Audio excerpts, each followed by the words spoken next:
obi pe UK Australia USA Germany no person koto aso a akonya no eda ho no mobreko na mu nso no Dubai Qatar South Korea adwuma gu ho ye ne beboa na ede wakọ me wi a na makamfo de ama wo se ye local and international tickets nso ehun adwuma J Express number 0249 000448 0249 000448 Faith Homeopathic Clinic enti de oni no wo fie no a munyina na jese munya wo ene nyame na duma wawo no ofi se ye mpaebo ana debi woko ahenema kokoben sanse hode wontimi nkoma na wo obi emfa wo ho entwa mpo se awo no emma na ka ne sa na makamfo de ama wo se etesu ani so a ye ntra wo man fa se we de ye de free awusuom ene ba ye ntinya de betumi akọ yetimi ye emete no efi woni so obi diabetes na ko ye pressure ulcer asthma ni nyina ne sa eyenu nketenkete ye de mawo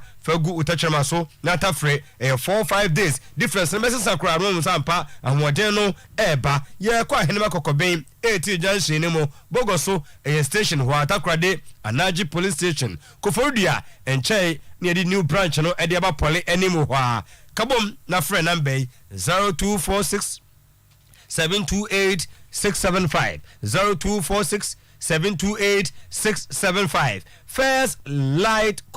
First flight consult yes first flight consult one de ofiri ye na nya ne no kredie nko anso na odi ye na dwuma eno nti wosifa oba ne bra ne manum kotoa na desua so e bra akwa ne peso koye medicine pharmacy nursing engineering business ewo USA Canada Norway China ode ne bako akoduru asomdwem na bra abofra no ya guide no na afi wetimi atro IELT exact wotro pa ne ba cho eno de akonya ne dam straight away ye wie pa ne ye kanfo de ama wo se ticketing any reservation ye bi awe aso ye ukoda bia no ye education advisory service ewo honomo so na visa support services ye bi ewo first flight consult ukopiem ewo Bantama High Street opposite Bank 0543 86 93 59 0546 86 93 59 special ice mineral water make sure say the water o fridge no mu no bi nko an gum sansa no de obomoje na no mu a obi anu ni asam say ade bi ebe haw ni nyina nse ya so ne super papa omo no drinks no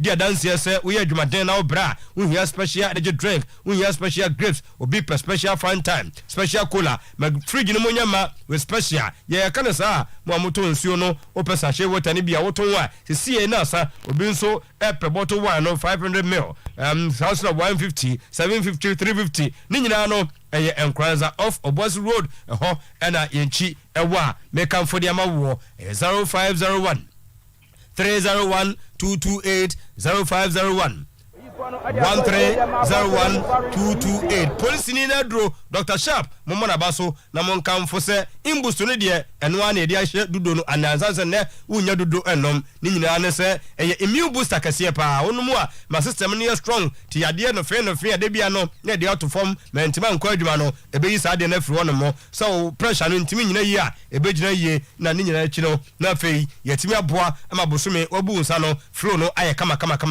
anopa tumrika ko Hospital Square Junction Donkeys Poplar Junction na bo sampa go for two more akoton 0246 20 84 96 0246 20 84 96 Quick Credit and Investment Micro Credit Limited Faugana card no unhia awwa unhia judge bi unu obi ni nkomodie ewo phone so we Bank of Ghana and amontumi enu ntibo modern na kopiem waso ya wose brabaje startup loan emergency loans sanso na salary loans na fei fakoto aduma no so manyama enkoyi 0596 920 833 0596 920 833 no kwakwa mu no eye OA Express na no ye konkrapa na masa ye ko so award nso abegu anum na hwese ye bom from ade e ko no bobruta na drivers no urade nya meme kasi atiti omu a na tumu say yes nye me koyie panti kuma se de enen kran me pacho e obi e ho express van no e ko Accra to Sunyane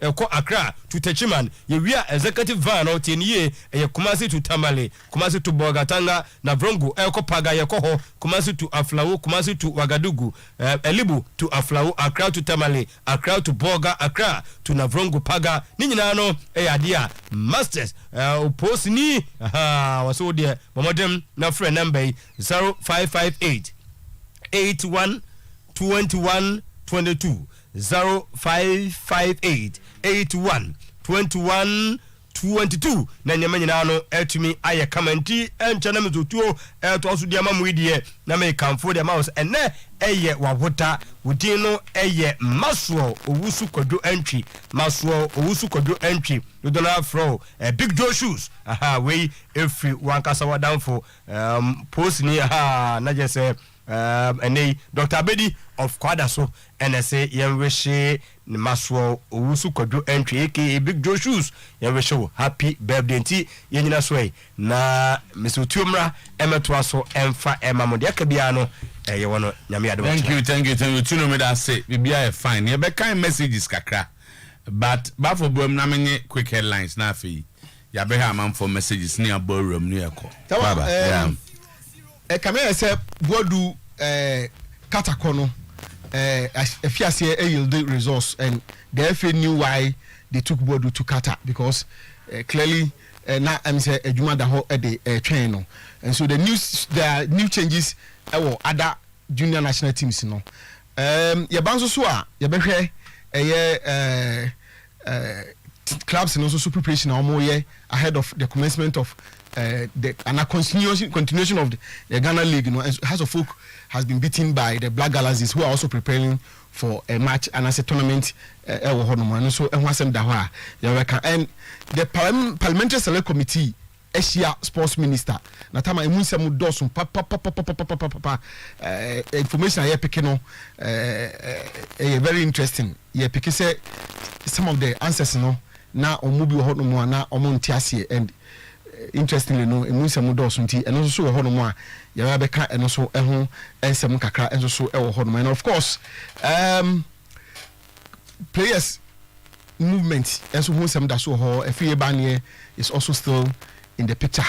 And also so Yarabeka was some information I picking say and ne and na ebi obi fikumase akon kran na odun kran na fi okotwaso akohwe hawa woni has fu bi but anopai yenya a drop of hint bi e wo hono mo a opportunity ni ba eno so no na yaba abeka bi e wo hono mo tama na kotokoso ni bofa kwa omudi shemu obi antimi anhye bi and your videos of that match no so wo hono mo a eno so no yaba ma etiefu ahwe na ya hwe senia eno so ekwenti we num ni ada amona desna se akonya ne ba yaba di hu enkomo enso nkakrakra se ebi akwa no ho na se mento aso dia ya me da se tama bodu on say na ye Karim Zito na under 20 coach but if you know I some changes ama is omo de Zito akọ se onkoye under 17 Black Starlets coach ena Samabodu eno no ya promote no edene ko under 20 ono no akwakoye under 20 coach being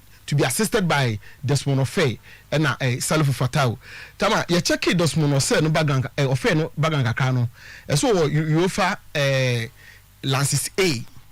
Na amanfo we bisa say A. Na nka bodu de ni se be obeko bia no na nka Hamza edi nachi edeko. But so ko say yafa an assistant who has Yofa Lances A. Hamza no onyanya no bia obviously no. It may explain why this time around no.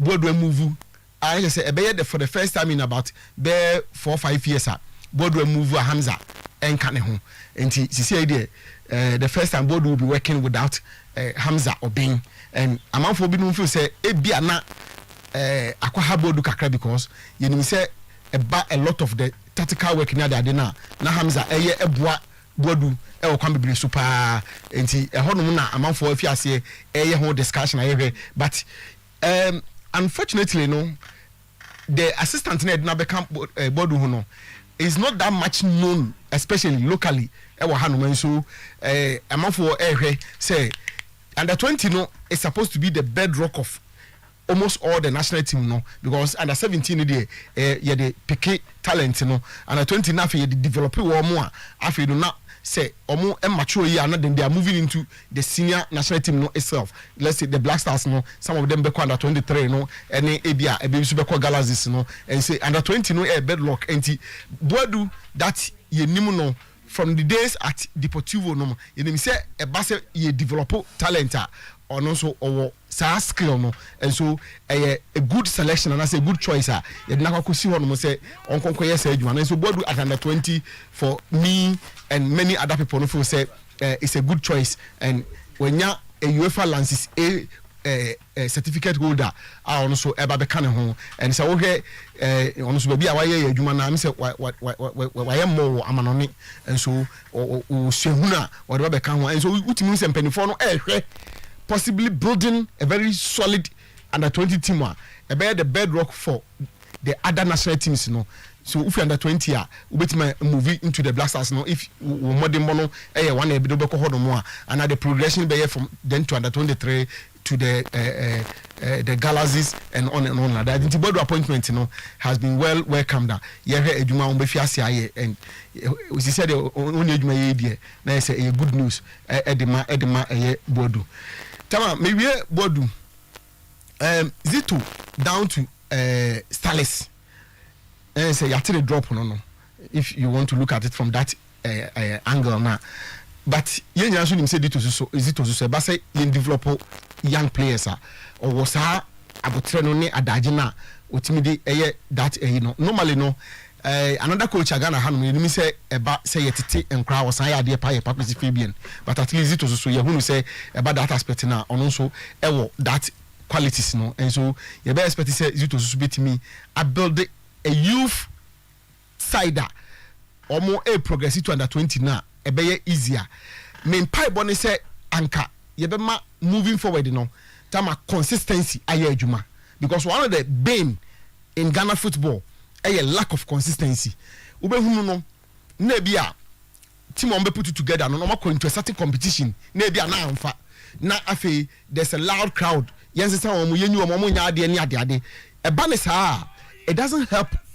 in terms of team development and I say consistency for especially at the developmental stages but say ye shenu kama kaka sana ade bebo enti is it to maybe or be the next 3 4 5 6 years 7 years e be 10 years or the year adwuma no nanka watimi build a good side of mine ne push you omo kwa under 20 na bodu matic if you hono mo enti de be nyina ne say bodu mu ebeje information there fini hono to know players now we pick up on how to handle them na bodu musa build it nothing ka almost so a progress consistency these days very key in bibia and say ya pick we we are me nka say aden ya pick coach we na pick coach we of course omu nyina omo what it takes na mpenipo no gide omu nti no de amom but yenye consistent with the developmental project no say na be ya betima boy yentimi meet and even the North Africans in terms of facilities, but in terms of talent in India you will be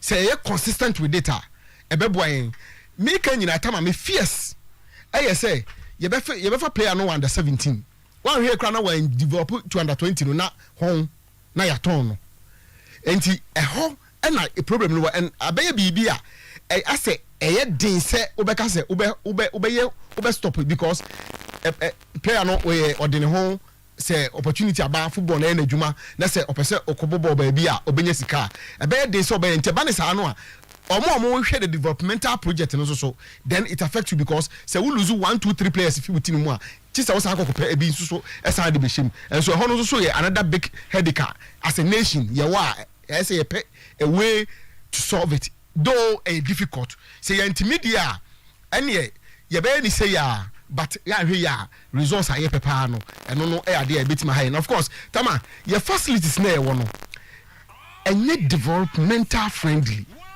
tama me no ka information am e wo e kire say team a omni has a ball friendly match e wo weekend e wo pram omo enna pram facility ni o say the facility is such that kese national teams etimi camp wo but facilities not deteriorate to a point that yakwaha hotel na omoda ho.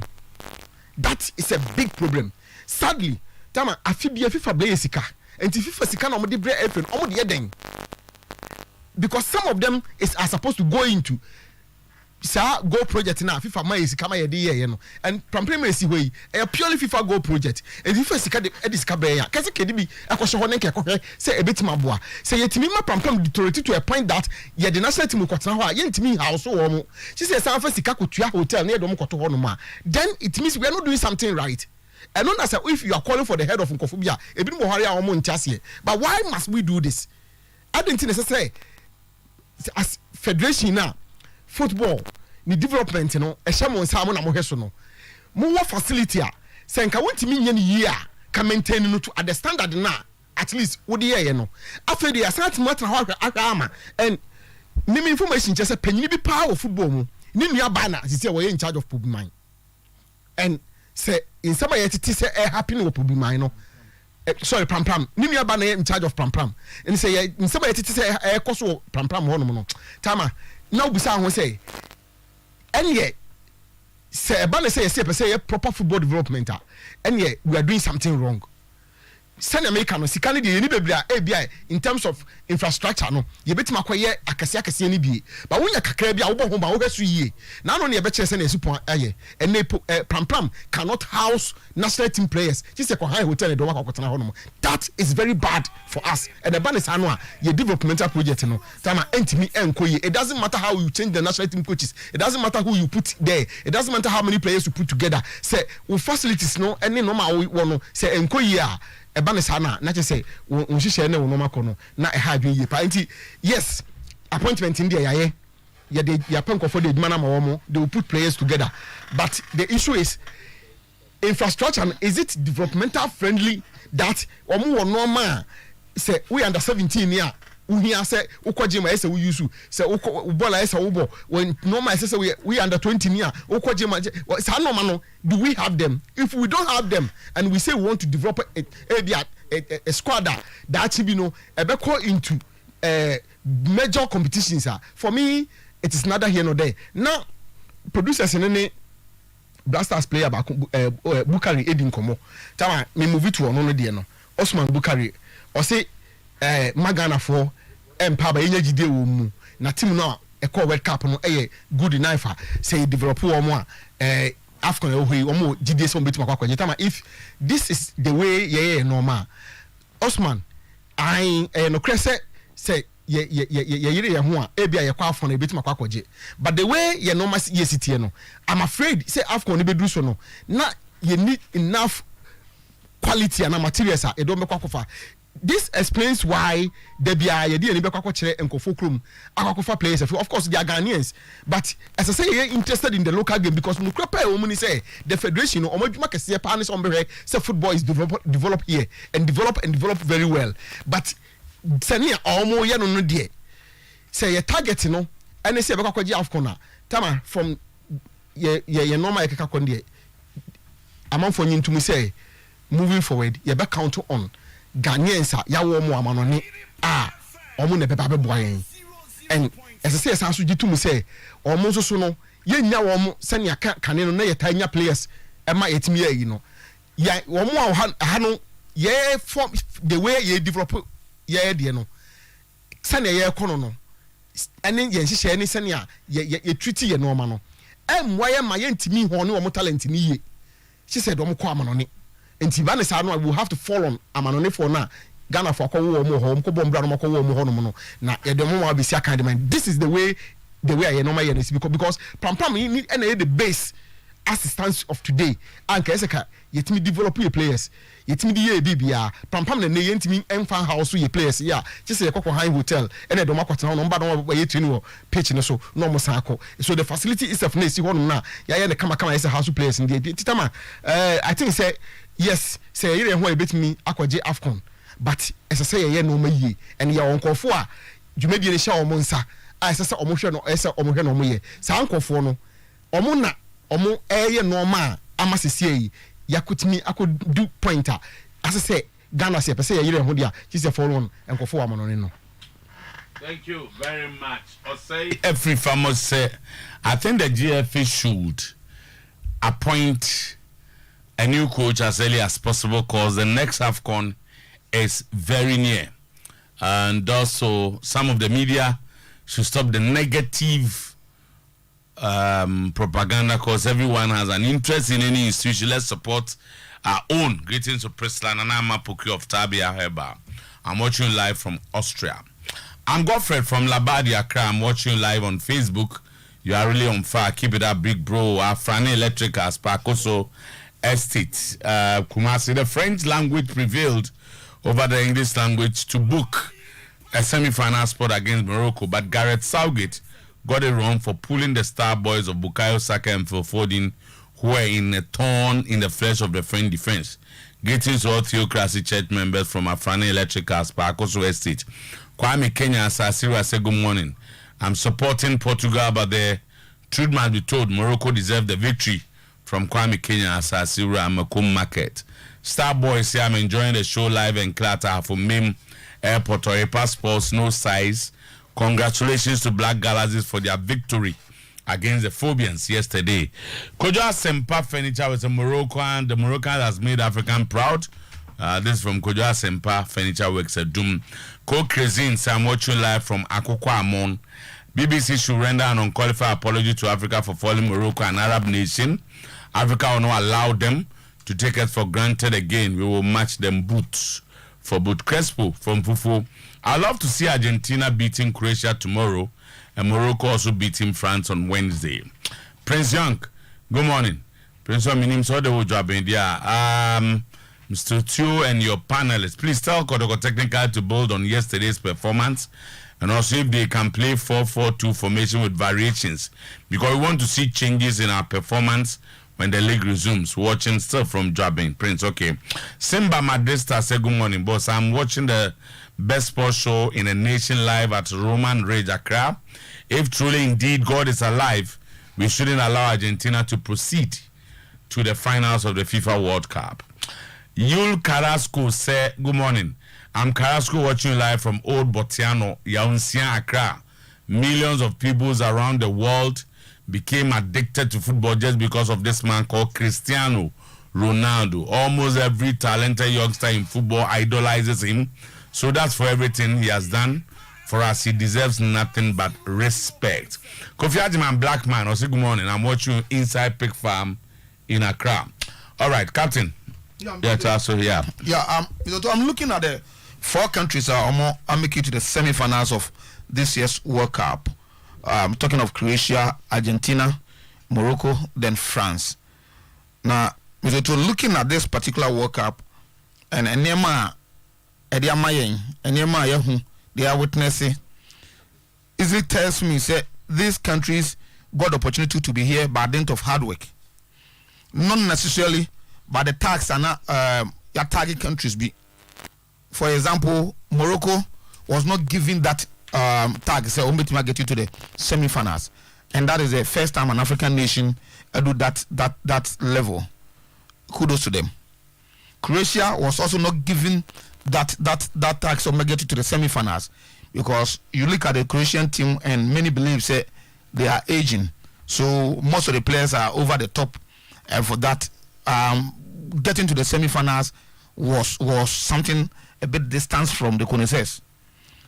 Mr. Otuo, you look at Croatia against Brazil and you clearly see say it was not just that the best team won. No, not the team that has quality won, but easily in terms of performance and in terms of coaches tactics, you could clearly see say the best team won on the day. Because it was on the day Croatia is surprising almost everybody. Brazil before this World Cup has been tagged as an overwhelming favorite. You look at the first 11, and even to the bench, they are equally as good as Omambo. In fact, I mean, share all the teams about World Cup. Now, I'm Brazil team now squad Nikuta Omana. On a social place, a bench. The gap between Oma bench and Oma Bono is almost, there's no gap or even very little. And I bet much choose from player or bench and Oma Mobo.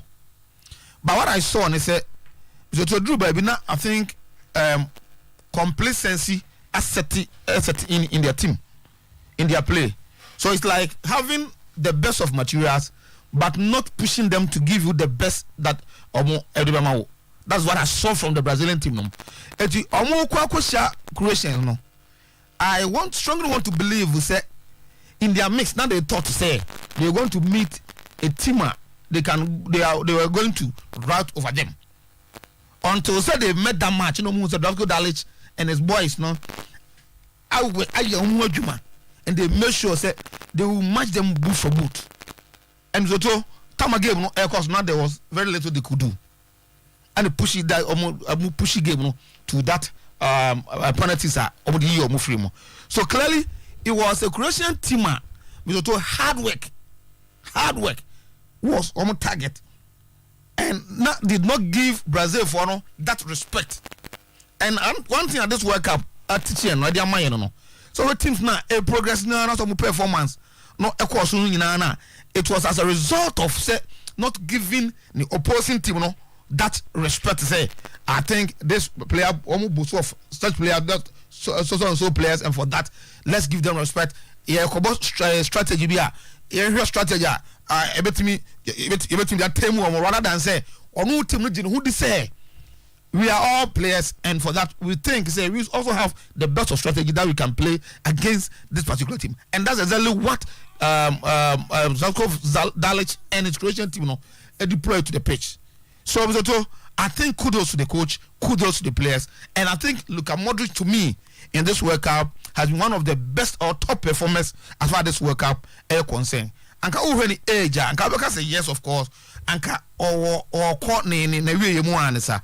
So ka we expect say ka stamina wise any name be bit me abitunu bayet so jina game na or bar. You could clearly see say yeah he's a gem. And me not surprised say Omni Brazil game no or mad that masterclass performance in the midfield, making sure say Omo midfield na how almost strongest area no no any Brozovic any Kovacic mo horo Omo making sure say the Brazilian midfield no ebe non-existent. The Brazilian midfield of Casemiro and them no, even though Omo is careful, but the Croatians make sure say that cannot overpower them, and then hold on to it to get you into this stage. So it was by dint of hard work and a proper strategy. I think the Tanker team, you cannot take anything away from them. That Dalic has done very, very well in pushing this team to this far. So it's a position that they well deserve by dint of how they play, not by name. Because Kaunu Brazil body, meaning say a lot of people could say has written them off. Say Brazil, but then it has turned differently. So kudos to Croatia for doing that. Netherlands, Argentina was a game too close to call going into this game because prior to that now 5 meetings, 2 wins apiece, 1 ending a draw. So some na history is anything to go by. I was to say say not victory either way. So now me surprise Argentina for taking 2-goal lead. Netherlands for a fight back, a equalizer, any 2-2, a pushy game to the extra time, then to the penalty shootout. Miloto, this World Cup, I think Lionel Messi, yes, he's not that Lionel Messi in terms of stamina. Our expert said that Obe pick a ball. Yes, I knew man. Our expert said ni head there is not me, But yet, Miloto, there is something you cannot take away from him. I was doing the commentary and America say football is Messi and Messi is football.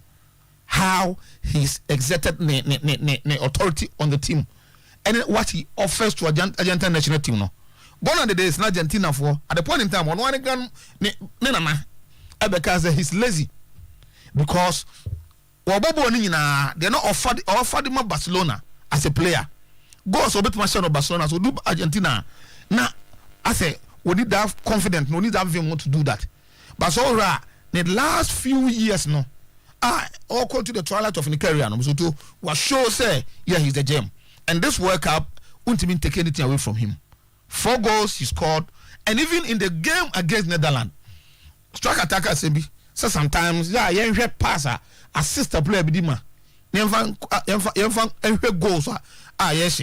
Ever equate that goals, and I think that pass or the Argentina share on the first goal against the Netherlands can be equal to the goal player no share. So the Messi is also given us that performance that we deserve from a player like him. A player who has won a lot of Ballon d'Or, a player who has taken the world of football to another level. And I think Argentina is riding high in this competition because of Messi's performance or Dema. And look at team and look like almost over rely on him. And I think yes, honestly, I accepted that challenge and is offering that to Argentine national team. So in that game, Netherlands did well. Louis van Gaal technically, after going down two goals. How was the sign, man? Now push the Netherlands team started playing high balls, a pay off move to take a push game into extra time. You could clearly see a coach's handwork, coach's handwriting. Yes, he did well in doing that, but I think by the time we do extra time, getting to the penalties, now the kind of energy that we exerted in the game, now it was having a toll on them and it affected them. So now I'm surprised Argentina was able to take them off. I think Argentina qualified to this group. It looks like the Messi's dream into fruition. Messi's dream of winning the World Cup for Argentina. Argentina for Diego Armando Maradona because they thought in 1986 he was the main man. It looked like this season how Argentina for rely on him. In 86, even though those players, Burruchaga and them, those players were around, but it was Diego Armando Maradona and then Rani Shono, Edema It will say, and history, Eben Bang, say, Bia, no Muso to me, a defender. But whether Ometime defend or Muntimi, a defender, no. Let's give it to time, near hear what happens in their game against Croatia. Now, 3, Portugal against Morocco. There's a game, me can't, I'm sorry, you're not Miss Salutu. Miss Salutu Morocco for no. I did Morocco for go far or this competition. And so to Obi and Timmy right off pair the strategy or mobile. As I'm talking to you now, they've conceded only 1 goal, and 1 goal was scored by a Canadian player. They've played against Spain, they played against top teams, yet in the World Cup they've conceded only 1 goal. Why is it that? Because the coach Legragui I'm making sure he's playing a strategy a suiting team and there be America people normally say when you are playing a defensive tactics a negative game, and so that's all the when they are the coach did well, but when you are playing negative game, so if you look at the Moroccans now, aside tactics coach Legragui I deploy our games no one thing is a push you any almost self-confident. What I say that can do spirit more. I don't when they are defending very tight, very compact. Because someone catch you on the breaker, very effective. So if you don't take care, you are in for trouble. I think game against Portugal. So even a nursery say obi productive. Because anchor time almost first go now come to first 2 goals. Because it was a game that Portuguese could not do anything rather than almost pass around themselves, but to penetrate at the dangerous or the area, a dangerous or Moroccan area. No, I did not see them doing that much. Of course, me free said Fernando Santos. Me they left me alone.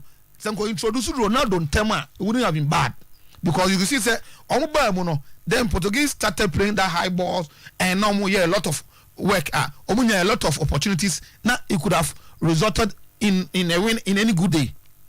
But then football as it is, when it's not your day, it's not your day. Mizoto, the time I call for Ronaldo no say what kakra and sometimes a play role for them. So when other players decide to play to support him, it works. Yes, the last game against Switzerland, Gonzalo Ramos did well, scoring by hat-trick. Coach Biano, after the football adage, you don't change a winning team. Coach Biano will prefer to play him, which I may coach not agree. But clearly, you could clearly see in this Moroccan game, now the player he was not needed because the kind of idea of the man, they were that compact. The Moroccans were that compact. And they were making things difficult for them. And those at that time now we hear such players Odin introduce him. Let's see what he can do. He came in the second half. I think now a bit late for them, and it did not work. So I think that the Moroccans deserve every credit, and whoever I know the Moroccan team now what you say, because of lack on her football. Whoever I know obi Morocco Koshiano, no I can say Morocco say only underdogs. So to maybe give them that tag underdogs by experience, by records, any history, but on the basis of how they play, nobody can tag them as underdogs. Because almost show against Spain, they did Spain for a lot of passing, over 100 or so passes and incursions, but they had only one shot on target. I don't know how many that Portuguese had, and all other teams. So I think that it was a good tactics that manager also deploy and they are history makers, and I think they have every reason or every right to be proud of themselves. And for Africa, and Africa edge, and I still want to believe that an African team can go to the finals looking at how Morocco is playing. So France must be careful. If the France are not careful, no Morocco for no one go Kim. So to score against them, no, it's a hell of a tax.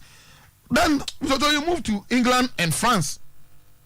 It was a game none also a bit more could be aside. But I think that so to watch France from the beginning of the season. The first game, Michelle Womo, I want them to know a team, yeah, but work I be so much because a team a lusu or 2 midfielders midfielders or more and come and ye ebia and they almost show me anymore and others. Say Popoba a fitter of a ball. The woman that did the last World Cup, no. Say N'Golo Kante a fitter of a ball. Of course, a team a lusu player like Karim Benzema. And then he's the world best player. So at any point in time, to honorable. A player, a team, a loser in Kukua. Now on also RB loves a bar. To at any point in time, so who introduce no say or abe as a substitute. You have a quality substitute or never cutting now. So when teams are going to such competitions, not only top players say normally it affects the performance of the team. But I watched France against Australia in the first game, and the studio had said, no, people must watch this France team because it looks like, even though almost loses are players, no, but those players are only available, no, they are there to justify their inclusion, justify why they are there. And so to me, not surprised they are here. In fact, among the 4 teams, with people highly say, France, to me, are retaining this title. Because of what they offer, because of what other players are, and they not almost you're right almost come over so players you are available from the bench, you know, almost the team, top class performance. And against England, yes, Nigeria say Gary Southgate has done well with this English national team since from 2018. Our performance has been top, but then now Obuko share a team because of a lot of talent, no. In a diverse way, in various positions, the French team, that quality, and that quality, I'm not surprised. I don't go too bad. Hurricane will have to miss that penalty now, ending England that way. But they met a sider. Now, on a good day, no be able to qualify, and France now that take it now. So far, so good. So, I may come be say, as far as this year's World Cup are concerned, no team, and I do this stage, I will do. Because of lack, it means by it competition they beat the echo. But all these teams about drew her based on so to performances are offer the world of football. Thank you so very much. You'll be waiting for the semi-final. Nayev Agouet is a Moroccan professional footballer who plays a centre back for Premier League club West Ham United. Or no, and it's an own goal. Yes. When they not a Canadian player. Okay. And on go against Canada. Yes. Okay. Gobi. Pacho, that's your chief. Now, I think we are almost at the climax of the competition. Sunday Bay, na 4-year journey. World Cup, anything you do so you understand it why every single player Bepes will be Bobino. Legend forwards and emu wow. tie beba obi o ho just a day just a week to the World Cup we say no akwa kopra ti say 4 years in Bayana a special occasion edema a tournament of course football loving fans nyina nti Sunday na tournament ni nyina abadwie. Once again you hear two great games or the quarter-final stage of the World Cup. France as against England first game. Legend. No, I'm to me boss shake game na carefully. Now you see a lot of things course of World Cup and you understand say legend and football no which is both games in be papa. Maybe France and England. Once a medical can with your says offer France for setup on there. There are a lot of experienced players within the setup. Among the some key players prior to the tournament. Because legend when him say ideally is I can't a part of the team that's why a fitter or be a part of the starting lineup. Say Popoba a fit that's why a part of the friend team or be a part of the starting lineup. Say Karim Benzema a fit that's why a part of the French national team or be starting games. But all these players Omunya part of the squad because of injuries. But I was a coach a friend said Didier the chance. The pool of talent at France for one. I also was out to me a red squad that bet me very competitive. Now, the replacement for Popoba why Aurelien Tchouameni. Legend. Between France and England on Saturday. So Oshe game here, you understand the importance and the significance of our branch friends Tchouameni. France for a more backline. The next player will just have back for an branch friends Aurelien Tchouameni. Legend, as a player, you see, you say he's quite different from Popoba and it's quite different from N'Golo Kante. You see a combination of Kante and and that of Popoba in Tchouameni. Tchouameni in front of the bar for the Odema France and NSA. He defends well. At the same time, he's a good passer of the ball. And the Popoba passing ability and the shooting skills of Popoba. At the same time, the work rating so I was through into a bit of N'Golo Kante. It is also a game and it's almost 30 game now. For the first 20 minutes, France finally decided to impose more philosophy, more style of football, no, or more better say, or more na dictated the pace of the game in the first 20 minutes. Legend, or more parley pressure, and yes, they wanted to take the game to the English. Or more yes, and they have experienced players within the setup. Or more press or more copy so many as our first goal, no more say from Tchouameni. And legend, baby, born free buy. The composer born again, my first goal in the first. The composer of Tchouameni. Mati, you see, sometimes you ask yourself this question, sir. Sir, if you are watching on the screen, you ask yourself this question, sir. I bet your friend said Jude Bellingham. And then also Oklosu Tchouameni. On then a well movie fast. And me close to Tchouameni. Because if you are watching, this is Jude Bellingham. And to the position of Tchouameni, definitely or receive ball, the next thing I or prepare for a bullet. And to start or receive ball from Antoine Griezmann. Now on receive ball and pass it. He was receiving the ball, preparing for a shot. And to Jude Bellingham position, he was the next player and also closing in time before so many that opportunity, that space. Say Oshutu at goal. Then the next thing is that goalkeeper Francis Jordan Pickford, legend. So Tchouameni ball, he didn't take a step before diving. So Oto Basishe screen here. Or ball the baby no general or dive away.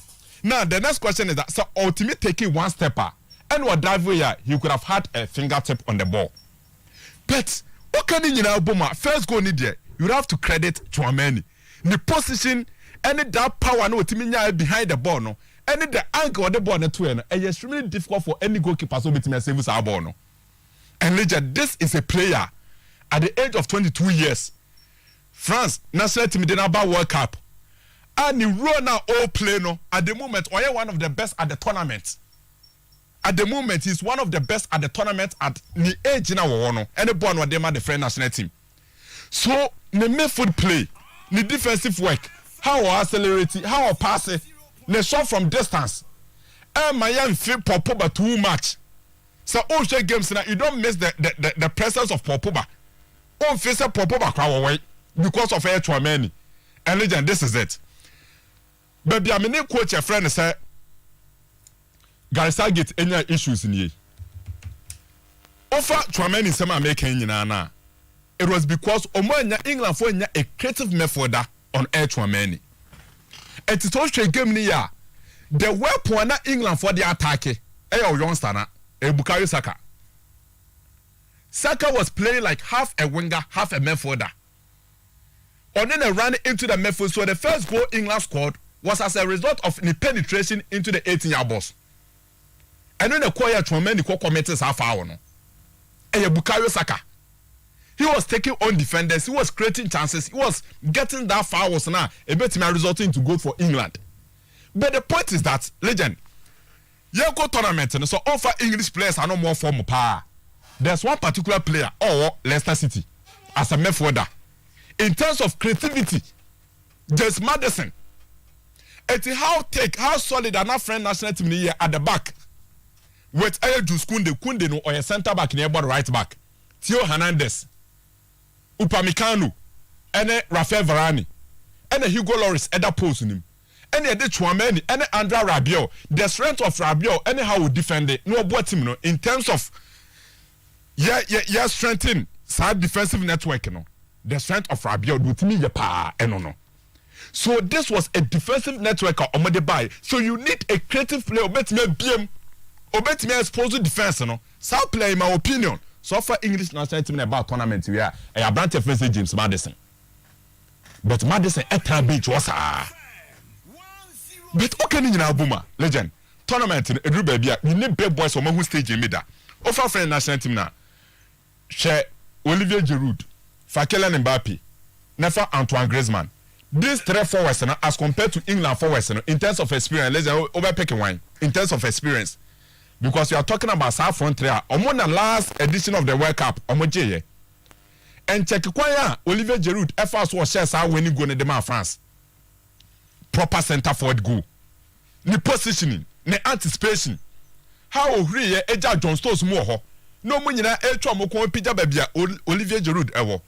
With Joe Munina, this is something Olivier Giroud I consistently with the French national team. Eternal discussion say between Giroud and Benzema, who offers a lot to the French national team, and Pedro Odema French national team. No, the answer is very simple. Giroud presence in the French national team. No, he is a beast in the French national team, and this was a classic goal, typical centre forward goal. And was say no, and be blame centre forward centre back no England for centre back but the point is that consistently Olivier Giroud has been doing this for the French national team. So legend, normal baby, the experience and the tactics of a coach Francis Garasage, especially in terms of the changes, and then normal no. And I think a different national team no, or my team any qualification no. We enjoy the game, especially the battle between Kylian Mbappe, then of course Eka Walker. They just have battle no enjoy kakra.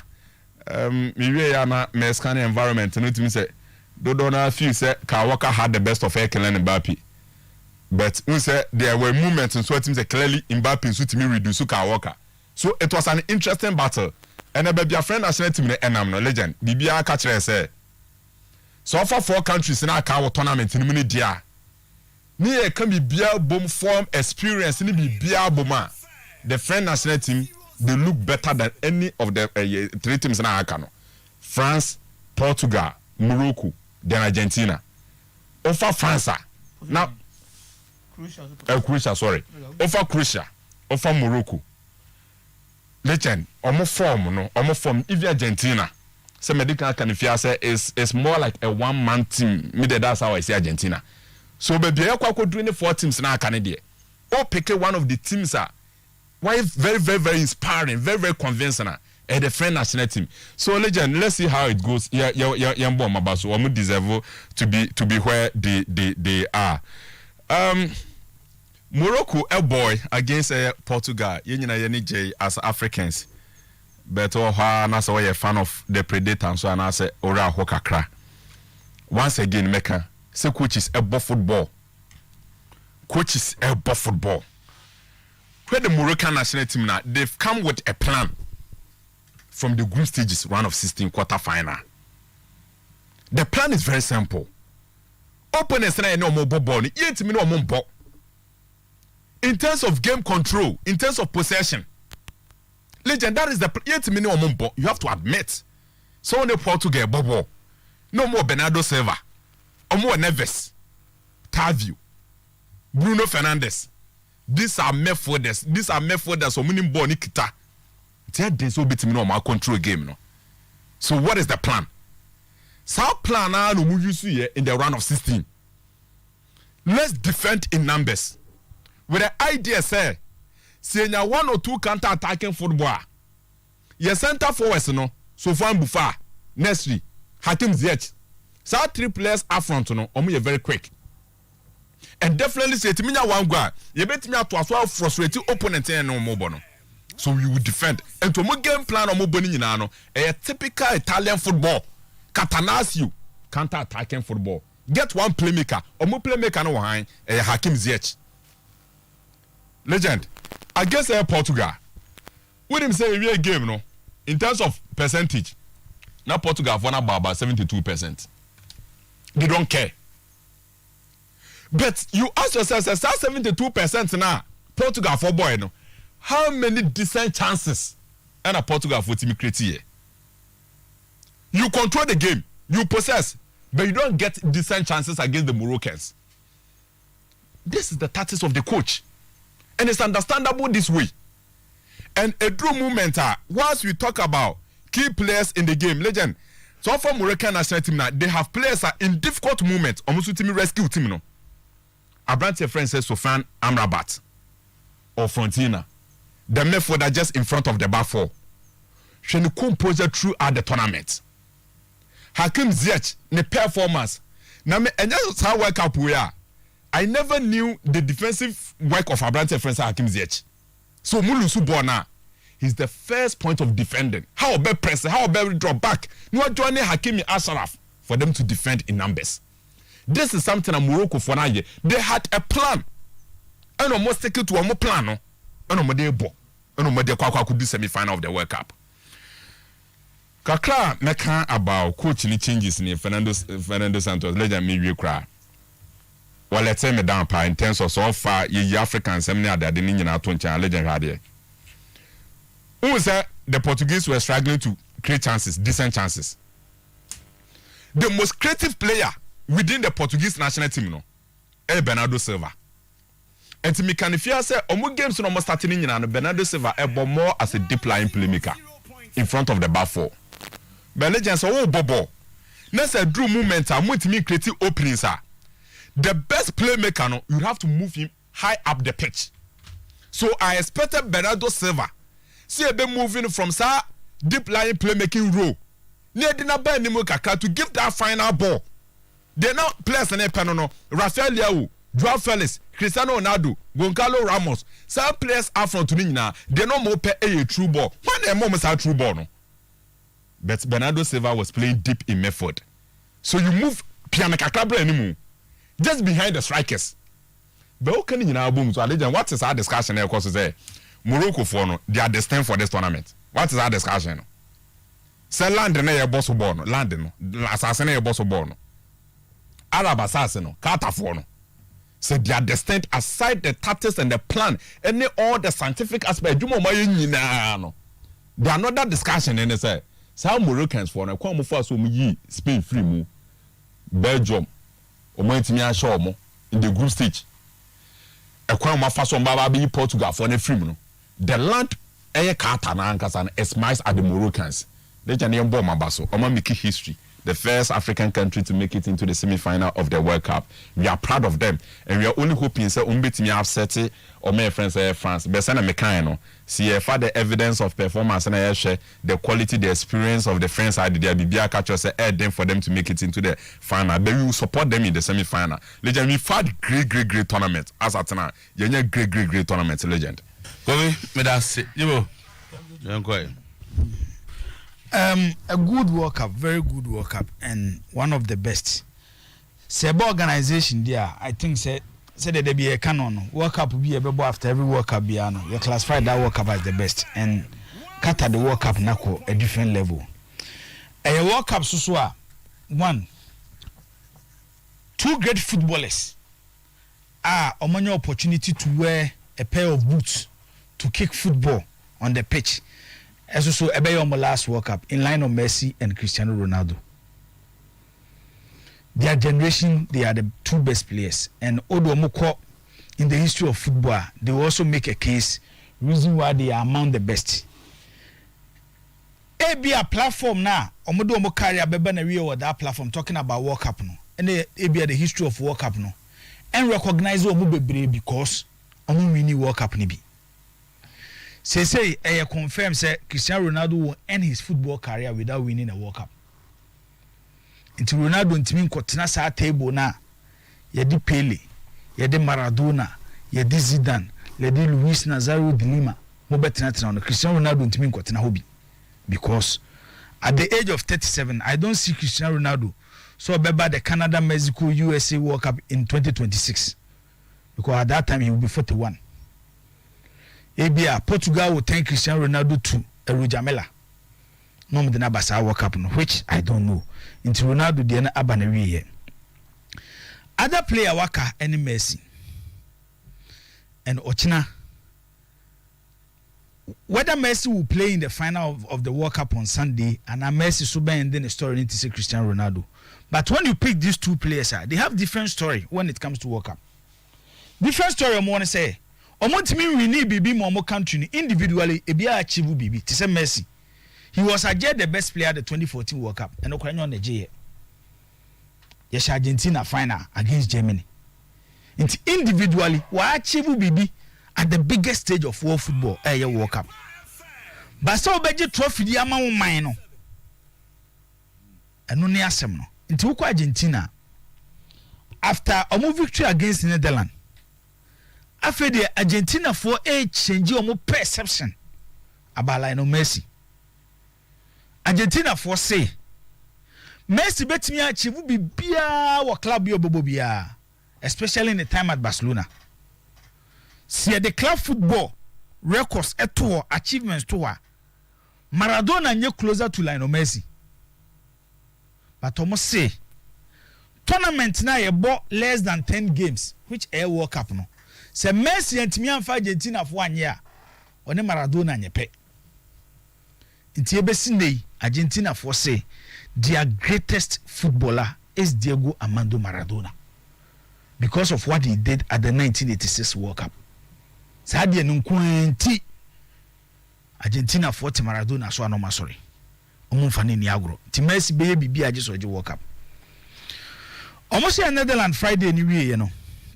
Then Gabriel Batistuta, Hernan Crespo. Omo Kata. Omo Argentina World Cup ni bi kama. Omo true omo support behind their former teammates.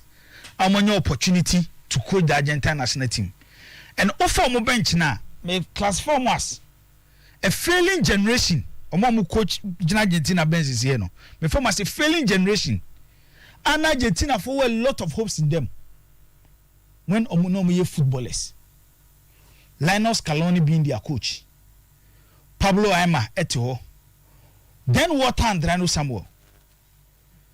Bizoto sobe kaye pa 1997. FIFA Under-20 World Cup in Malaysia. Argentina for never JSA tournament no. The team was led by one Roman Riquelme. Sa team ne wo Esteban Cambiaso. Sa team ne wo Pablo Aima. Sa team ne wo Lionel Scaloni and Oya Argentina coach. Sa team ne wo Walter Andrano Samuel. And they had Diego Quintana. Quintana they went me and Pija. Requiring your opportunity to play at the World Cup. Argentina about the 2006 World Cup in Germany. Requirement was their star. That same World Cup, na Pablo Aima by 2002, I was Japan, South Korea, and I Pablo Aima World Cup. Omo team qualify from their group. 2006, na Lionel Scaloni jina. 2002, na Walter Andrano Samuel, I was Japan, South Korea. Ninyina ye World Cups Argentina koya. No mind we GDA say. Sa generation ni betimi the trophy amomo based on what and they are no more achieve at under-20 football, but omo nyina failure enei Scaloni head coach, Walter Samuel an assistant, second assistant Pablo Aima. Omo na lead a generation being led by Lionel Messi.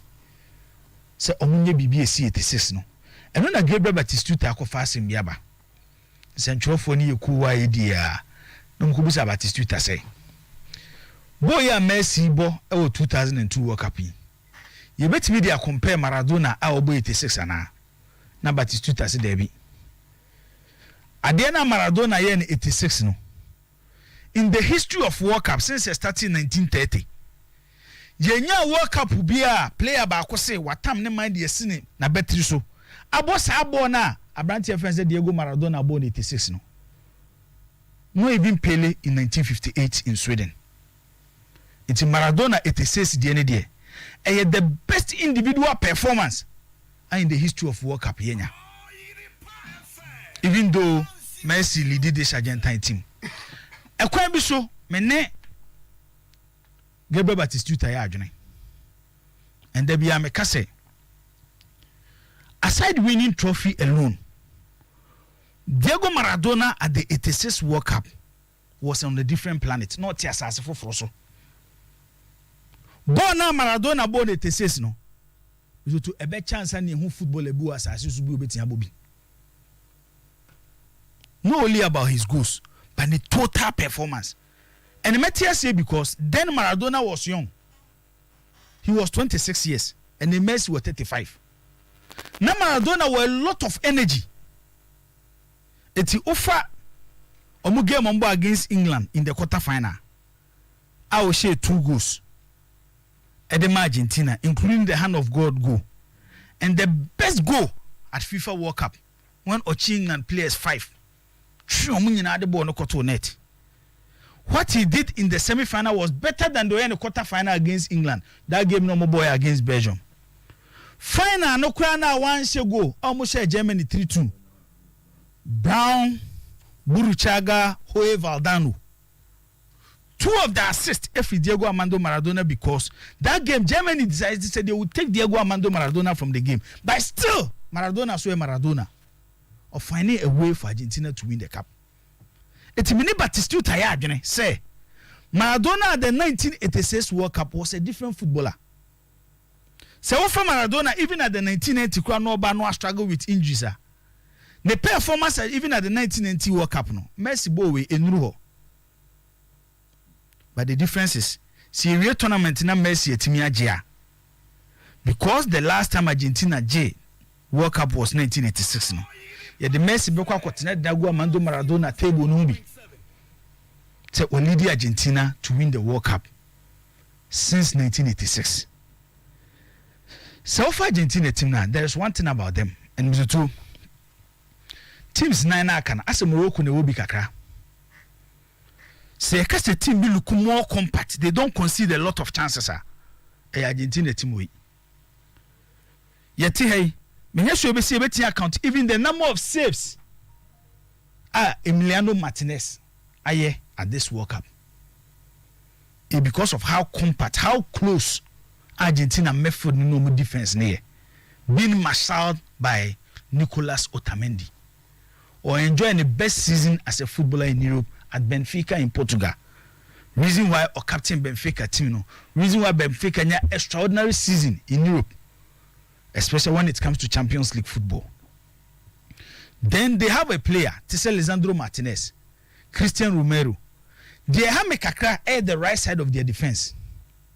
Molina. Meaning say players are yet how to attack than to defend. Among your opportunity to play under Diego Simeone because watch our fellas with the Portuguese national team and watch our fellas. Atletico Madrid. 2 different type of players. Players Simeone. Very good with the Portuguese national team, a bad footballer at Atletico Madrid. Michel Molina Udini. Last season in the Italian Serie A, he was the best right back in the Italian Serie A. Now, or attack here, when he bet just Ure Molina. Your boss season he will no move to Atletico Madrid. But and then Molina and Chokra why dear Molina. Yet the ball man cannot pass and a whole preno. There is something wrong. I will quite fast watching the ball at Atletico Madrid. Watch their method. Enzo Fernandez, before the World Cup, I can say, he should quickly take the place of Leandro Paredes. Because anytime I hear Enzo Fernandez as a footballer and at that position, ɔfa nyoma bebre Leandro Paredes ni. But so far Argentina team way ever World Cup now. They had something. No matter Copa America. The last time Copa America was 1993. It's check the number of years. No matter winning an international trophy. With the last time in 1983. We a coach. I had a difficult so best sound set up no. But co tournament say what short period I never prepare with team no. I have mostly consider players of more form. Na form she shemu kakra. It's one and a method now. The son of Lionel Messi, Rodrigo Di Paul, or no dear, some kind of story natural say, at the same Maradona, and Pasculi at the 1986 World Cup. Ubeilia, Rodrigo Di Paul, a frima, this one Messi couldn't come. Ubei Pasculi, a frima, this one Carlos Belado couldn't come. Yes, Diego Maradona bubufu. It's even after scoring against Uruguay at the run of 1686 or shares Aguno. Omobaba mukota final game against England. Na ese Carlos Belado e drop no. Ti oneland one Diego Maradona kosi nkonya. Oka chense game no se na mpese mekono. Ti enu wadamfo ne nkasa. Na Maradona si jama meye ho adwuma. Sa na Rodrigo Di Paul de ne tie. Oboso yi ni frima ene Messi ni nkomo. Because ene Messi e feel comfortable to play with the Argentina national team. Aside Scaloni e man the free role.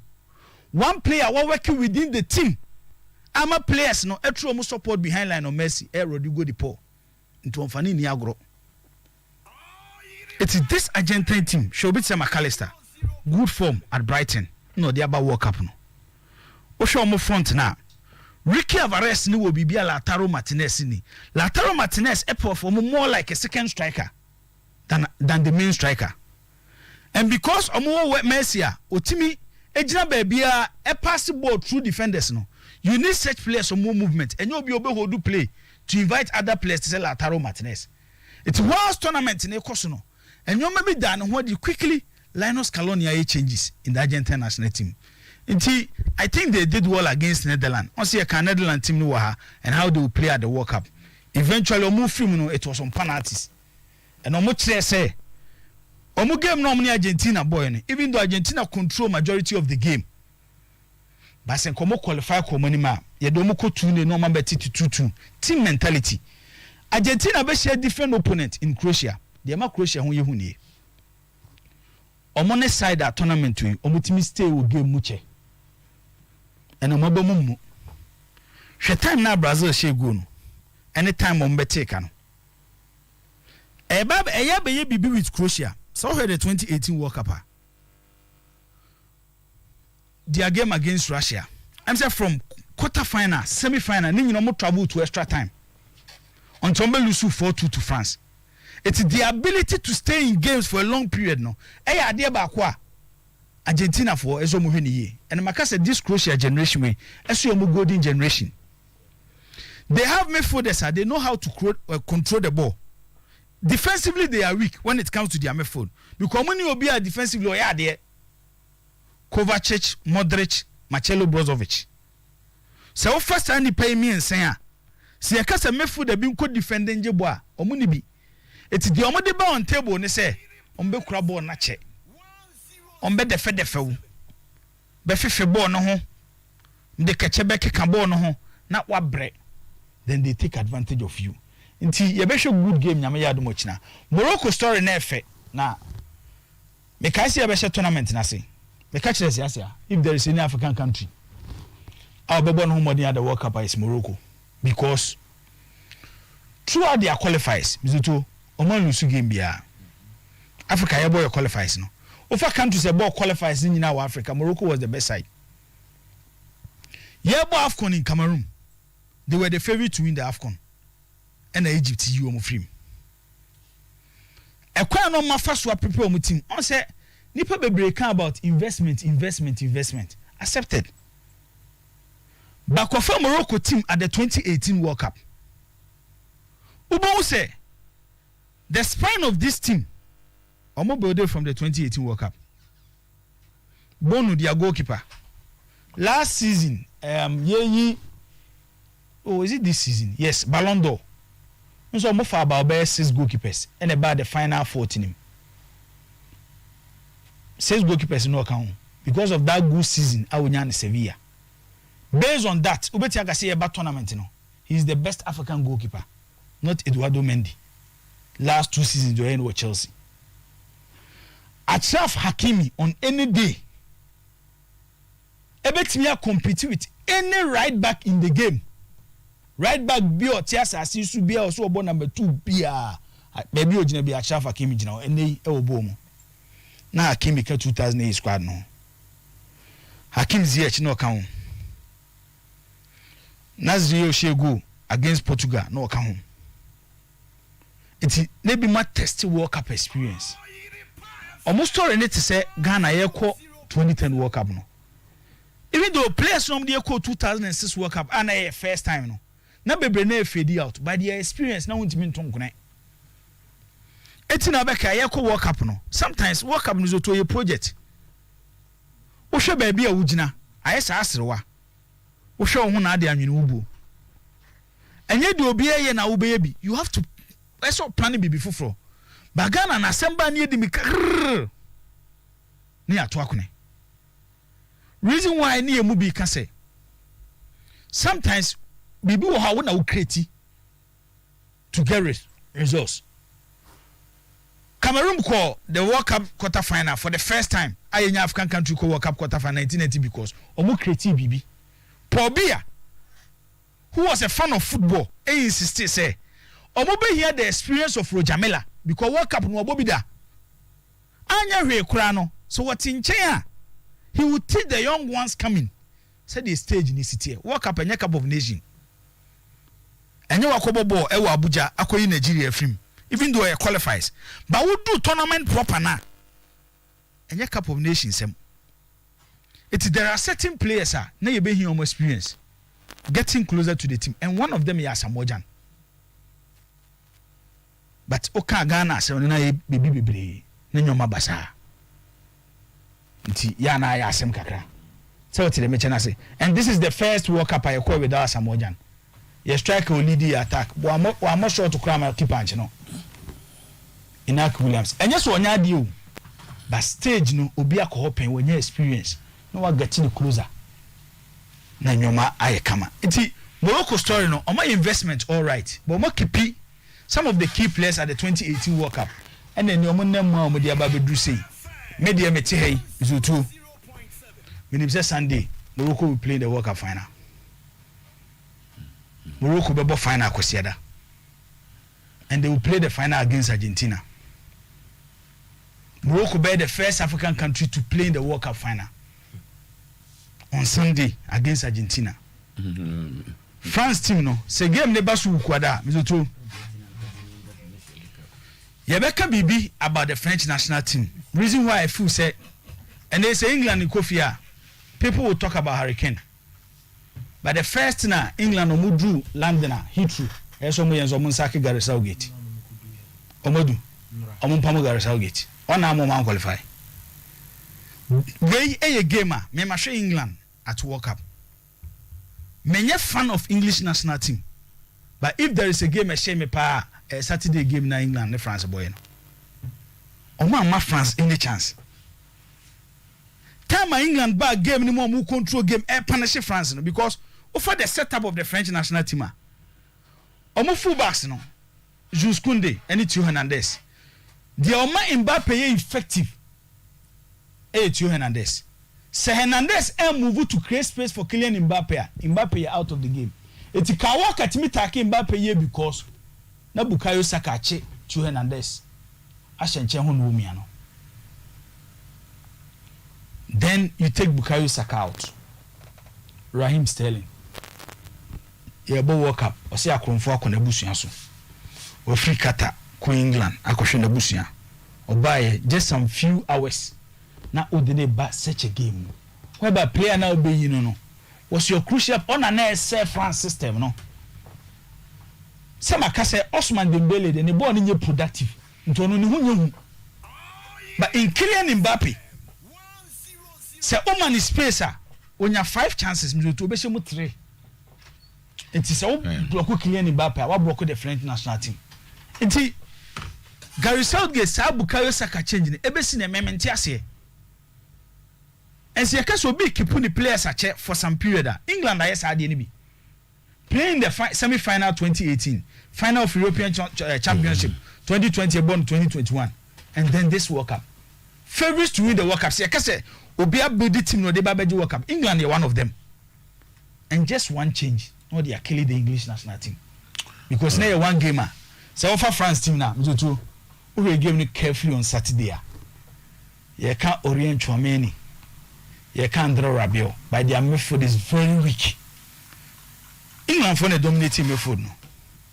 I want to check France for the Omunye Wunfinfi. And there is something I realize about this French national team compared to Omodi G 2018 when they have Blaise Matuidi, Pogba, and N'Golo Kante. So what did to two way one? Ebia individually, you might have some good players within them, but the setup of their midfield,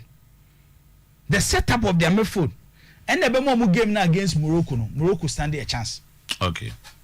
Oh, I'm intending now. Yeah, we have some minutes to go. But I mean, kind messages we now pay. I bet the final wrap. Morocco is indeed a team that is making waves in the ongoing World Cup, beating teams that are hitherto considered hot tournament favorites with solid unity of purpose, strategies by the team. The shape of the Atlas Lions when they are defensive mode is simply a delight to watch. What a solid team in Dr. Baumia's voice. They've made themselves extremely proud. Balaji Mama Fiora of Wenchi Bandaline. Okay, this one. Also Messi, he just mentioned Messi and or the Argentine flag, no. Atua. So good morning. I'm Carrasco watching you live from Old Botiano, Yaunsiate Carrasco. I read your message on that Facebook wall. Okay. Serious countries like Spain have appointed new head coaches. What's Yanum there? All right, then this one is good morning. I wonder why you dislike Manchester United just like that, but keep it in mind that a Manchester United player will be bringing the World Cup trophy to England. Mark my words. MC Melody. No, Manchester United have players in Argentina, they have players in France, and they have players in Croatia. They don't have, and they have Morocco. Until they all can say either one of them, either Argentina or. But keep it in mind, say if France should win the World Cup, it means a national player would have also won the World Cup. Samuel Osai Opon, what you Saliba. That's not what you mentioned. Minim say World Cup corner wa mo bi the cup answer. Is it guy if we enjoy cup o dia o nya Sam Osai Opon say I want you live from Accra Bukwasi Maira. Our head Kotoko supporters to be patient with the technical team going ahead. Okay, everybody in a minute. Mercy to the world. That's in my judgment. You say, please tell us that the Fox Sports media team in the UK rated Croatia and Morocco among the top 10 teams to emerge from the tournament. It was a surprise to me until I saw their performance. Maybe the people underrated these teams, but they have shown real quality. Piles and Martin said, or Dubai. So the FA did not punish Yao bless. Oh. God is watching all of us. Obayas and I support Morocco to win Africa. All right, Bavo. Just the final lap. Kakra na afi. Tam pacho mpesa obua me kakra. Apology a chaupa. Se obi fumwa ana ode a chaupa ba mpacho sana ya na etie all the time. Debi. Anya fumunko. Sometimes when you do something, may expect you so baby be no intimi anya. I'm sorry for not being able to do as you expected. And so to me pacho. Let's say media to say man say World Cup France for bet me a catch French phone and say yes ya from name namu nim see bet me akọ gene en to me. Nti esrem mvanche. England or France, assuming France doesn't win, yeah. So therefore, I admit and say what feeling in a way. I admit and say, I did not meet your expectation. If I don't meet your expectation, it doesn't mean I've failed. So failure to meet my expectation. And just say I have failed. And sometimes maybe I'm not any target, but be our back exams when you're 7 1s. ebi ano no fees also timi 8 onya 7 so mfeli but daddy you sorry I couldn't get 8 ones Gaka for any statement be about your former body. Me kind of why chairman no I don't know why I mean near the head and tail of Adieno, but I found apology in there. And so Pagana for the Gaka Ruben no play of last time. I think they stated almost say why almost say any pain I break Ghana for Gaka Gaka they pain on the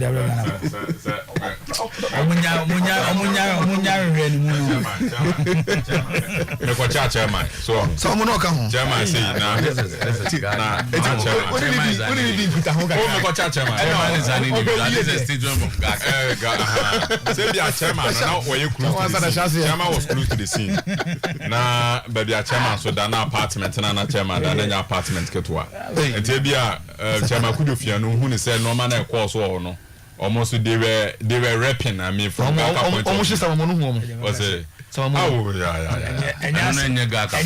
so no mo kan pa na me na fufu ma no mo da expo na ka say institutional illusion direction is it the man Gaka pa I yet one ma Gaka the letter ba say on Bagana for on the tournament Gaka na the tournament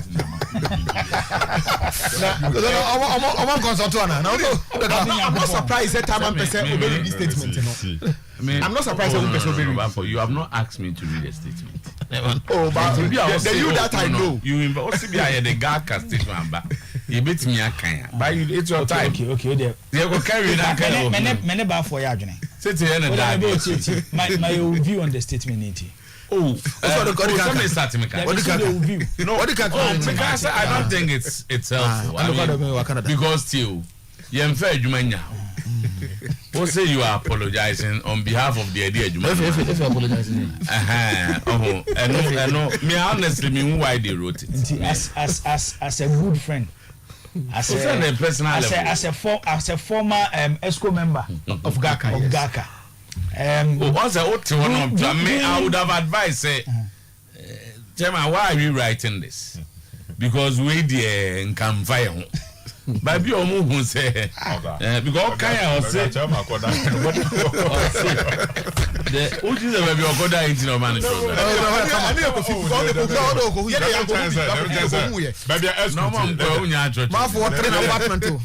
Ghana boss association esco no baby no more that one na chairman that he was close to the scene the Gaga chairman is supposed to be treated yes you see even the statement what a sign okay me because at a point you know some the players me no koi league ni I they tell the FSA FN organizing league is it that Gaka is a pressure group and they are hoping make sure say FN no bet na say no my but so my come baby said they should find a coach and they are hoping I hope they again no they are hoping that they get a competent coach be no but what is this Gaka what is this so because someone lose on focus I will not begrudge the person oh nothing you see Kofi information on their mind no information very instructive pow information I'm so oh tinna no we catch Ghana for say we dey nya hwe pamocho esco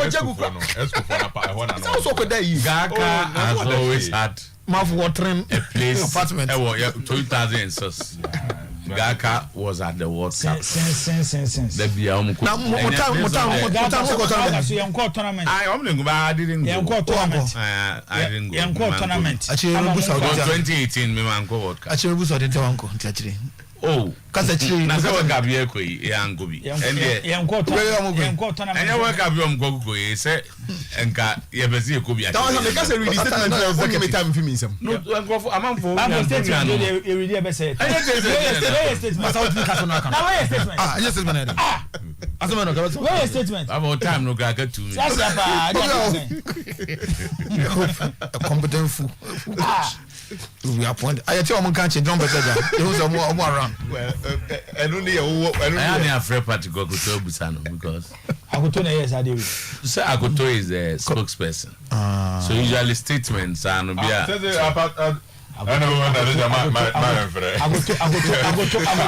Agoto is my friend. But leading the PR department of Baka.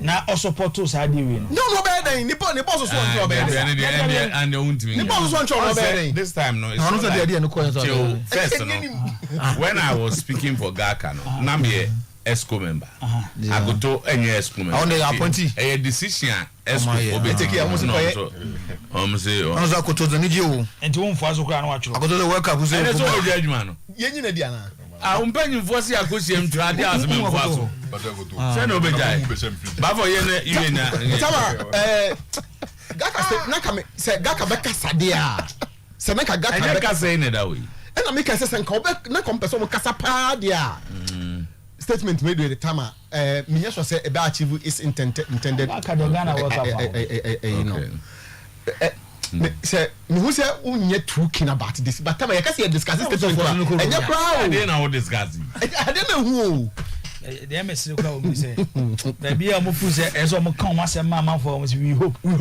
it's hope say who your pressure group na person ka kire ya kaga kana no so betu nya ho no Gaka no mo decide so betu nya ho no just stakeholder hono maso no hono kan san fam to ne ho no Gaka no ka so betu nya ho no e kwa ba FN appointee coach. They are dilly-dallying with Ghanaians as to even the coach on by appointing. Gaka, who make a statement. This is the statement you are telling, you are bringing out. Yeah, and we hope they look for a competent coach. As will be our quiet guy be lying. So, now with the Tama. If you work a buy, it's good you are no more with Gaka because. If you work a buy, if you work a buy, Bafo, Sebi, let the fum you know I'm who pay Gaka didn't be a Fiji. No. Yako World Cup. I say Sika over $18 million on World Cup. No one says Sika. Now we have a Jinabe Chole Tawini PFG. And Nipam you know Mudi anymore. Me to the Babu say PFG. Omu serious as Omu Unifio. Na PFG no hadia. Tony Bafu dia umedu no mo. Wa betu kwa tikolo de kodo wa na ya nkore se ni ba akufo na baka so dia wo. Adia Mr. Yi. Ano be mu sa motion. Kudo fi ano ne Gaka for you. Wo de letter we pa wo tena ube cheche mu sei. You kwanya bo ma ya no afere. Bafo ye ne. Tama honorable non kan di no Woyomi. Woyomi. Kom na. Kobra ha na me se na be ankofo nko fa no the other Woyomi no. Ono ye pa akasa. O say omo ni minister na tena se. Na omo sane ne betena se bi em say no say bi oso chena so ochina na omo wi a omo ba be ka a kire Ghana fo e ka ye ball World Cup no Tama. Honorable Woyomi Kwabena Woyomi is coming from the minority side and I think he is select ranking member on the select committee of sports. Ghana for pay proper accountability e ka Ghana ball World Cup ye ho. But I can challenge Honorable Kwabena Woyomi in the team no mutimi nka we o say omutimi hwe MPs no parliament ni nyina they had a slot took their people there e do be kura na sika sem ye problem ko finie edidie ho ekoye ntoko pepe o wala say amane slot obia de nipa obia they had a slot everybody sent people there omudi nkofo koye ekoye ma edidie kura ye problem to the extent say e do be na minister no have to step in again.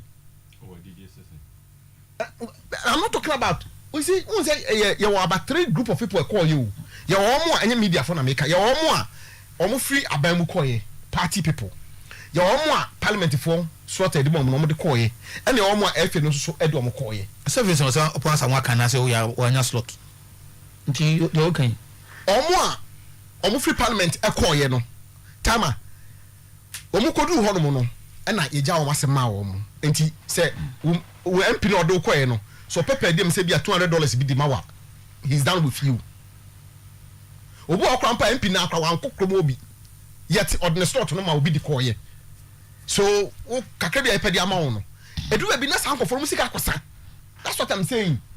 I'm afraid na didie hu no abey issue. Enkofi you know this, you know. It's monim. No. Sir, I have a different minister no stepping in. I have a different because there was how do I put it? They decided to treat them in a very simple way. Say yentimi feed the supporters no. Omo form nyina say supporters legend. That's how omo boss omo nyina say obi okoyi bia. It's either you a supporter or you a journalist. Me pa twa say. So they treated all of them as supporters. And what they decided to do then say they after finding them an accommodation, the mobile mom say every single person bia buy bia no. Omo I think say that $300 or something. So omo timi feed you an part area nwumre. I think that there were times omo kwa omo decided to be feed the supporters no.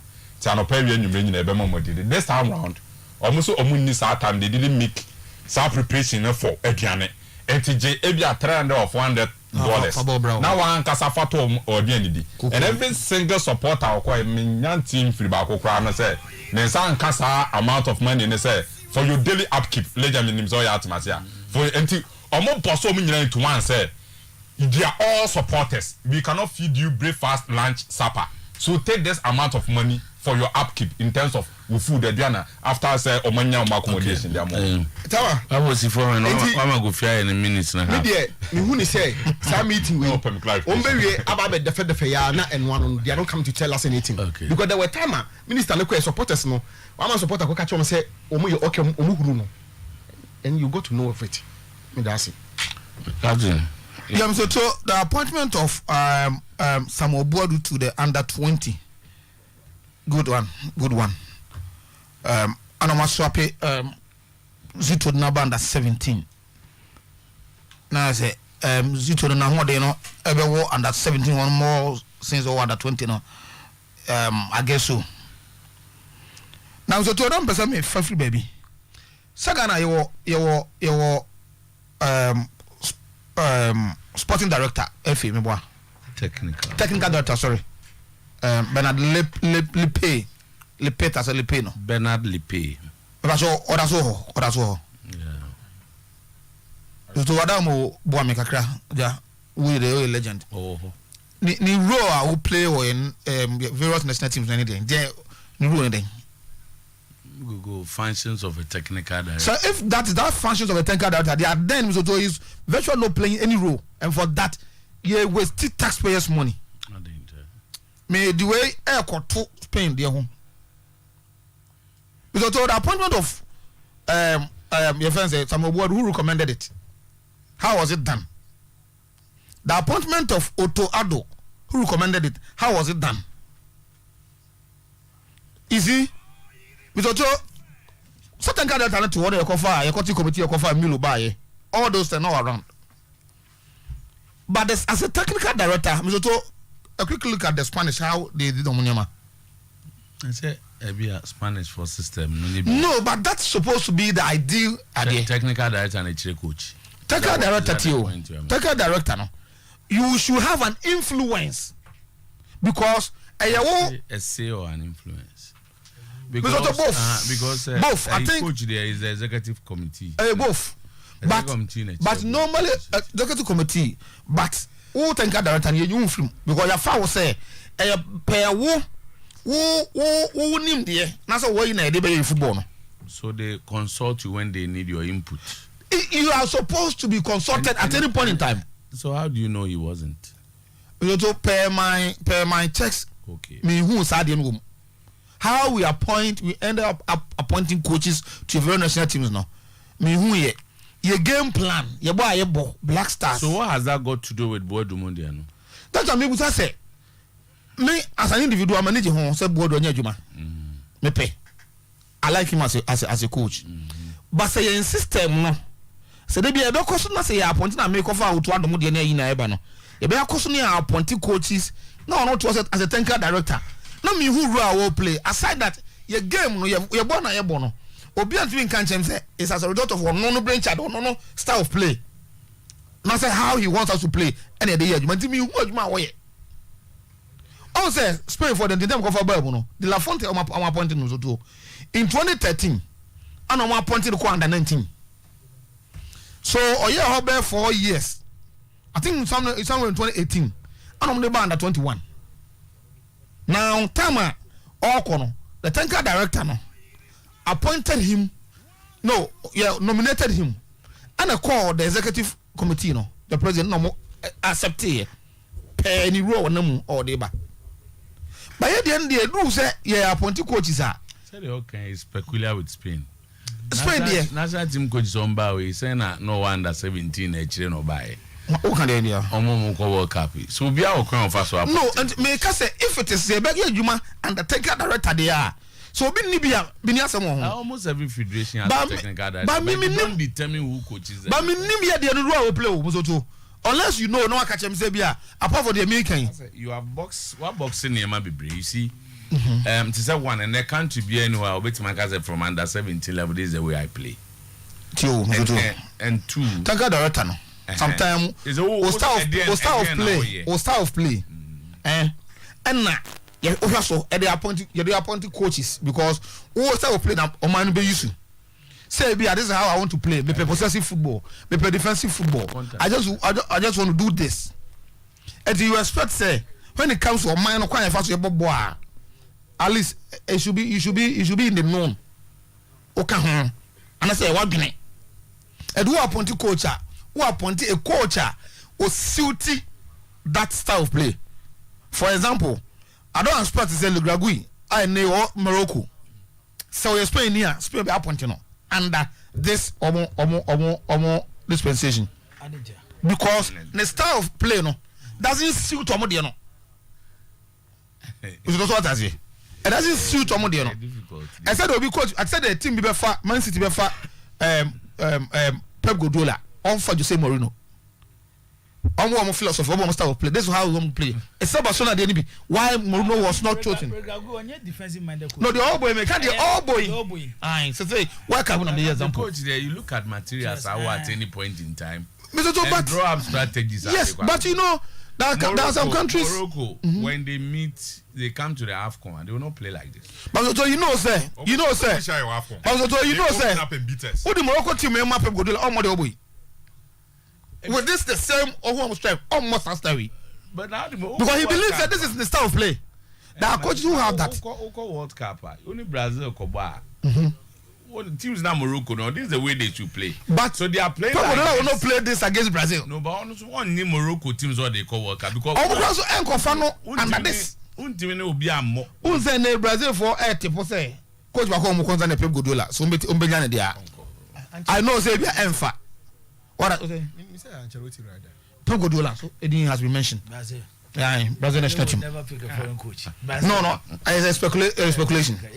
What I say? Because people are speculating because of the style of play. So I think say in going for the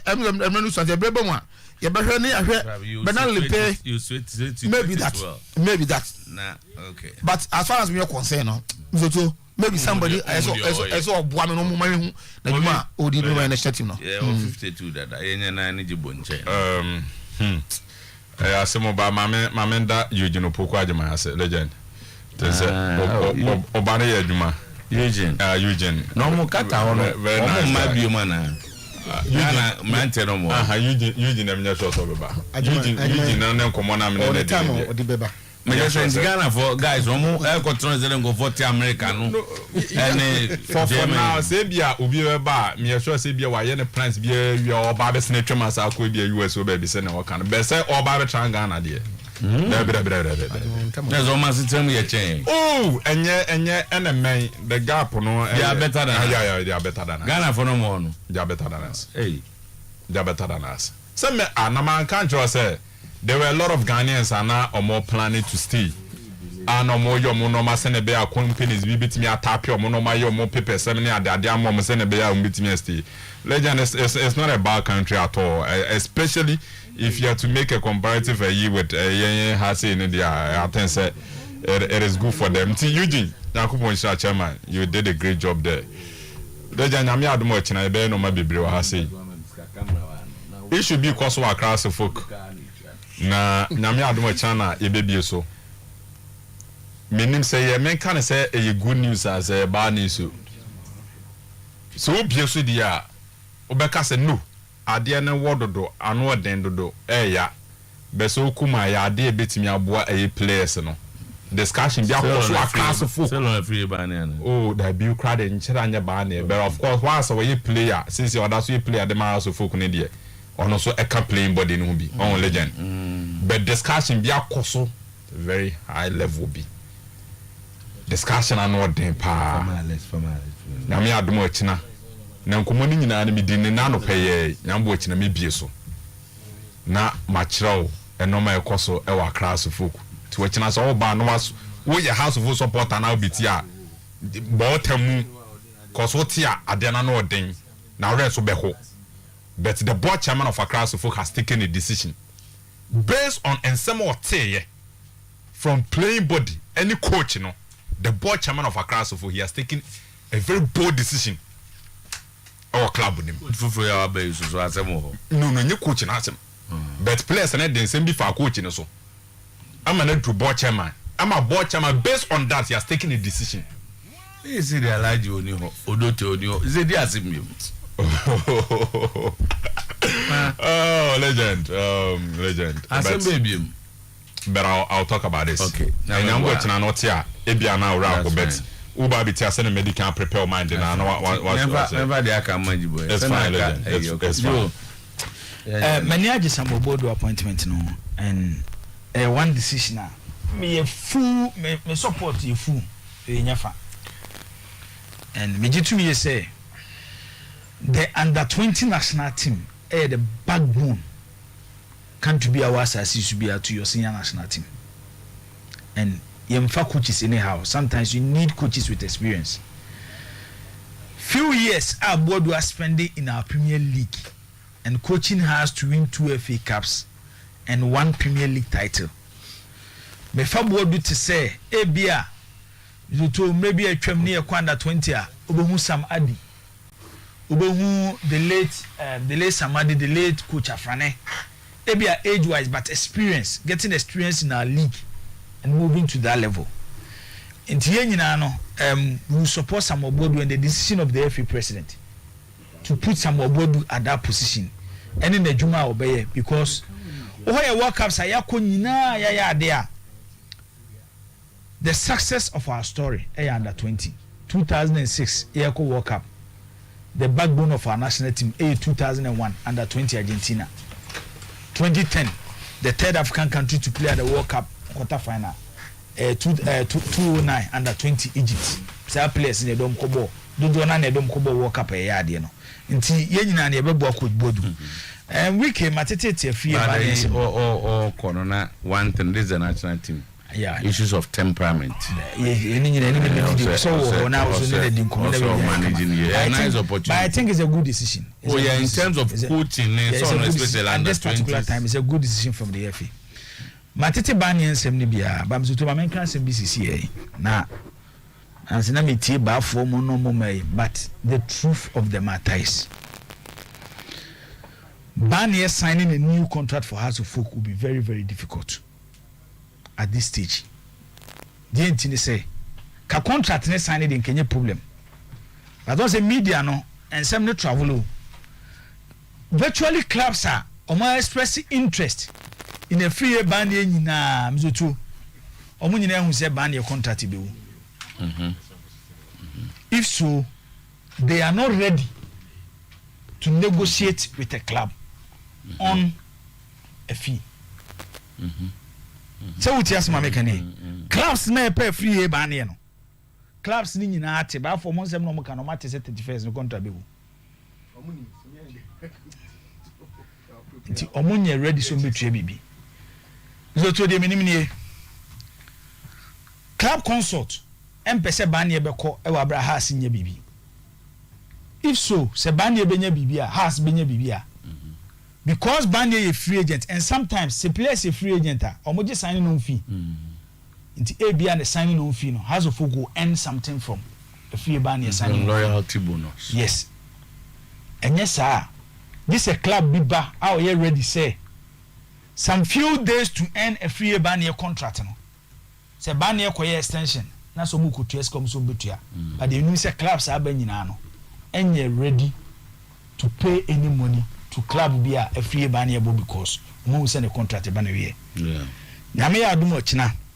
Remember the story of Proton Sports, Barnier and Club Consort.